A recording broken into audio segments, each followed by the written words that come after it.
Языковой вопрос в Казахстане. Касым-Жомарт Токаев требует не использовать казахский для политических игр. Вслед за этим крупный бизнесмен называет проявлением национализма обслуживание русскоязычных на государственном языке. В Казнете поднимается волна возмущения. Январские события. Правозащитники призывают к открытому расследованию. Токаев говорит, что кто-то желает повторения кровопролития. Здравствуйте, это Азатык. Итоги недели.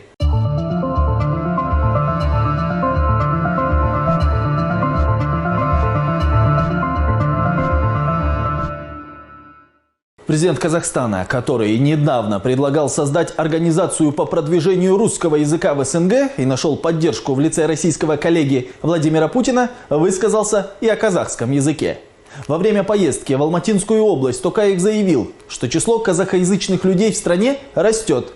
В телевизионном эфире транслируют передачи на казахском, издаются казахские газеты. Однако некоторые используют тему языка как инструмент для разжигания общества, подчеркнул Токаев.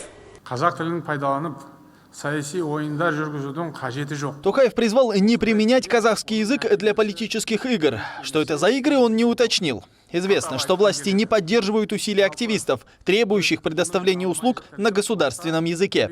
И даже называют эти усилия проявлением пещерного национализма, вслед за утверждениями Москвы о притеснениях русскоязычных. Между тем, в Казахстане многие отмечают, получить информацию и услуги на русском языке можно в основном без проблем, тогда как казахоязычные граждане, не знающие русского, могут столкнуться с трудностями. Языковая тема стала на этой неделе самой обсуждаемой в Казахстане. Не только из-за заявления Токаева. Бизнесмен Рамиль Мухаряпов, руководитель компании онлайн-сервисов Choco Family, выступая перед россиянами, бежавшими в Казахстан от мобилизации, допустил высказывание, которое всколыхнуло сеть.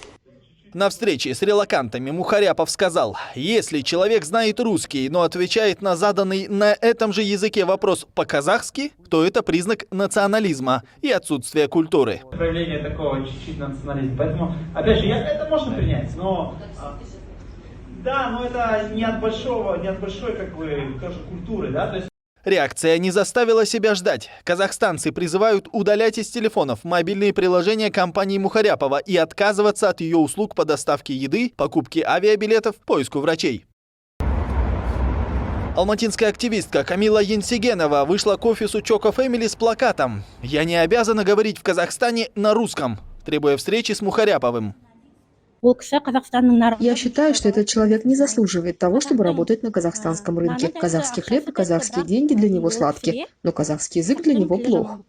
Бизнесмен не встретился с активисткой. Он записал видеоизвинения и сказал, что понимает важность развития казахского языка.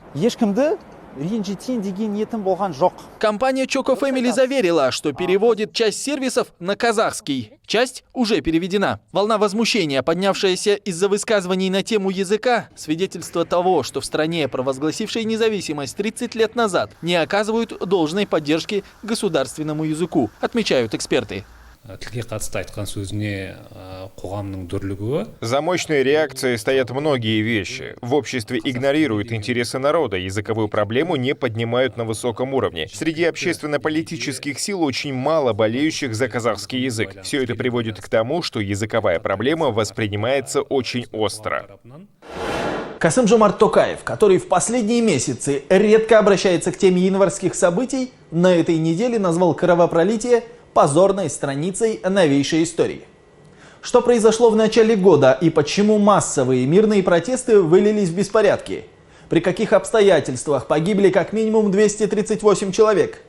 И кто виновен в этих смертях? Ответа нет и по сей день. Из этой трагедии следует извлечь уроки. Токаев перед внеочередными выборами, на которых хочет переизбраться на второй срок, утверждает, что кто-то заинтересован в повторении трагических событий. Имен он традиционно не называет, при этом заверяет, что совершившие государственную измену и проявившие двуличие и трусость скоро предстанут перед судом. Тех, кто пытается поднять на щит бандитов, убийц, мародеров, следует опасаться, их надо наказывать по закону. Потому что они преследуют узкокорыстные цели, далекие от коренных интересов нашего народа. Токаев призывает не героизировать бандитов и террористов. Именно на них он возлагает вину за беспорядки. Власти так и не привели доказательств в пользу версий об атаке обученных за границей террористов. Тем временем в парламенте рассматривают закон об амнистии для участников январских событий. Власти говорят, что кампания может охватить около 1500 человек. Правозащитники опасаются, что под нее попадут не только те, кого обвиняют в массовых беспорядках, но и стрелявшие по людям полицейские и военные. Эксперты не исключают, Токаев пытается консолидировать силовые структуры перед выборами на случай массовых протестов. Казахстанские и международные правозащитные группы призвали страны Запада оказать давление на Астану ради справедливого расследования событий января. Акурда ранее отвергла призывы организовать следствие с привлечением экспертов международного уровня. Бывшая теща Болата Назарбаева, младшего брата экс-президента Казахстана, подала на него в суд. В центре спора – участок в центре Алматы, на котором расположен большой бизнес-центр. Истец просит признать сделку между ее покойным мужем и Назарбаевым незаконной. Участок в 26 соток по утверждению Туракан Курмангалиевой, матери второй жены Болата Назарбаева Майры Курмангалиевой, был продан 23 года назад без ее согласия. Она требует признать сделку незаконной и вернуть землю. На участке возведено офисное здание, в котором расположены частные компании, в том числе связанные с Назарбаевым. В 2010 году этот участок уже был предметом тяжбы. Тогда Болат Назарбаев в споре с пасынком Данияром Кисикбаевым, сыном Майры Курмангалиевой, отстоял свое право собственности. Каким будет итог нового разбирательства, неизвестно. Семья первого президента Казахстана в последние месяцы утратила былое влияние. После январских событий многие родственники Назарбаева лишились высоких постов. Несколько членов некогда могущественного клана оказались под следствием. Племянник Назарбаева Кайрат Сатыбалды приговорен к 6 годам лишения свободы по обвинению в хищениях. На нашем сайте и платформах в соцсетях вы сможете найти эти расследования, в том числе и о семье Назарбаевых. А это был проект «Азаттык. Итоги недели». До встречи.